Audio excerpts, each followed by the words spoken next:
ভাতের জন্য মানুষ কত কিছুই না করছে। ভাতের জন্য একজনের সামনে থেকে আরেকজন খাবার কেড়ে নিচ্ছে। আর এই ভাতের জন্য দেশ ছেড়ে কত দূর প্রবাসী গিয়ে জীবনযাপন করছে। আবার ভাতের জন্য কোনো কোনো ভালোবাসার মানুষকে ছেড়েও চলে যেতে হচ্ছে। আমি কি সেই ভাতকে ছেড়ে দেব বলেন? আমি কখনোই ছাড়বো না। সেই ভাতকে আমি একভাবে না একভাবে রান্না করে খাবই। এই ভাতগুলো অনেক নরম হয়ে গেছে। আর কিছুটা দিয়ে আমি পায়েস রান্না করেছিলাম, বাকিটা দিয়ে এখন আমি লেটকা খিচুড়ি রান্না করব। আসসালামু আলাইকুম, কেমন আছেন সবাই? আশা করি ভালো আছেন। আজকে আমি যে খিচুড়িটা রান্না করব, এই খিচুড়িটা কিন্তু সবাই চাল ডাল মিশিয়ে রান্না করে, কিন্তু আমি শুধু ভাত দিয়ে রান্না করব, কারণ আমার ভাতগুলো অনেক বেশি নরম হয়ে গেছে। আর এখানে আমি দিয়ে দিয়েছি কিছুটা মসুরির ডাল আর দিয়েছি কিছুটা মুগ ডাল। আর তারপর ভালো করে ধুয়ে একটু বেশি করে পানি দিয়ে বসিয়ে দিয়েছি। আর এখন দিয়ে দিলাম আলুটা একদম কুচো কুচো করে দিয়েছি। আর তারপর দিয়ে দিলাম পেঁয়াজ, আর তারপর কাঁচামরিচ, তারপর সামান্য করে একটু রসুন বাটা দিয়ে দিয়েছি, আর একটু আদা বাটা দিয়ে দিয়েছি। আর এখন দিয়ে দিচ্ছি একটু লাল মরিচের গুঁড়া আর লবণ আর একটু হলুদের গুঁড়া। তো সব কিছু দিয়ে তারপর আমি সুন্দর করে কিছুক্ষণ বলক এনে নেব। সত্যি বলতে আজকে ভাত দিয়ে খিচুড়ি রান্না করব।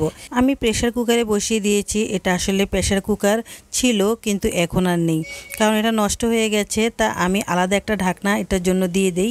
আর সেই ঢাকনাটা দিলে ভালোভাবেই সিদ্ধ হয়ে যায়, মানে প্রেশার কুকারের কাজ কিছুটা হলেও করে। তো যাই হোক, এই পাতিলটা ভালোই আছে, তাই এখন আমি এটাতে রান্না করি। তো এখন ভাতগুলো দিয়ে দিচ্ছি, আর ভাতগুলোর চাকাগুলো একটু ভেঙে দিচ্ছি। ছোটোবেলাতে আমার দাদিকে দেখতাম এভাবে ভাত দিয়ে খিচুড়ি রান্না করতে, অনেক মজা হতো। আর সেটা হতো সকালের নাস্তা হিসেবে। সকালের নাস্তা খিচুড়িটা খেতে কিন্তু অনেক ভালো লাগে। তো যাই হোক, এখন দিয়ে দিলাম সিদ্ধ মটর। সিদ্ধ করাই ছিল আগে থেকে বা ফ্রিজে, তো এখন সেখান থেকে একটু দিয়ে দিলাম। একটু স্বাদটা বেশি হবে আর কি, এই জন্যই দিলাম। সত্যি বলতে এভাবে যখন আপনারা ভাত দিয়ে খিচুড়ি রান্না করবেন, তখন কিছুটা ঘরের টুকিটাকি জিনিসপত্র দেওয়ার চেষ্টা করবেন, যেটা দিলে খিচুড়িটার স্বাদটা একটু বেড়ে যাবে। একদমই শুধু খিচুড়ি খেতে ভালো লাগে না, এই জন্য কিছুটা মুরগির গলা পাখনা এগুলো বের করে নিয়েছি। আর এগুলোকে এখন লাল লাল করে একটু ভেজে নিয়েছি। আর যেই তেলটার মধ্যে ভেজেছি ওই তেলটার সাথে আর একটু তেল দিয়ে তারপরে আমি বাগারটা দিয়ে দেব। এতে করে খিচুড়িটার স্বাদ আরও বেড়ে যাবে। এখন দিয়ে দিলাম পেঁয়াজ কুচি আর রসুন কুচি, আর সাথে দিয়ে দিলাম কিছুটা শুকনা মরিচটা একটু ভেঙে দিয়েছি যাতে জালটা একটু বের হয়ে যায়। আর তারপর দিয়ে দিলাম গোটা জিরা। আর এখন আমি ভালো করে নেড়ে চেড়ে একদমই বেরেস্তা বানিয়ে তারপর আমি দিয়ে দেব বাগারটা। সত্যি এই বাগারটা যখন দেই না, তখন এত ভালো লাগে, মানে খিচুড়িটার ঘ্রাণ একদম পুরো ঘর ভরে যায়, এত ভালো লাগে। বাইরে কিন্তু প্রচুর বৃষ্টি হচ্ছে, আর এই বৃষ্টির সময় আমি লেটকা খিচুড়ি রাঁধছি, কি মজা তাই না? একদমই মিলে গেছে। তো যাই হোক, আমার রান্নাটা প্রায় শেষ।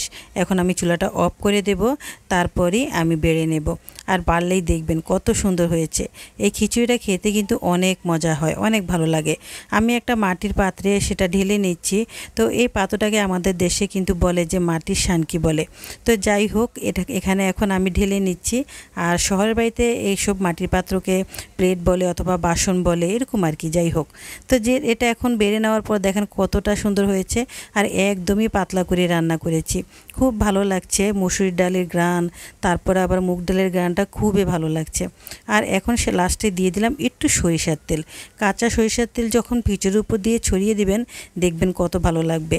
আর এখন দিয়ে দিচ্ছি ওই যে মুরগির মাংসটা ভেজে রেখেছিলাম, ওটাই কুচো কুচো করে দিয়ে দিলাম। ব্যাস হয়ে গেল আজকের এই খিচুড়িটা। এত মজা, বাইরের বৃষ্টির সাথে আর খিচুড়ি একদম অসাধারণভাবে মিলে গেছে, আর মজাও হয়েছে।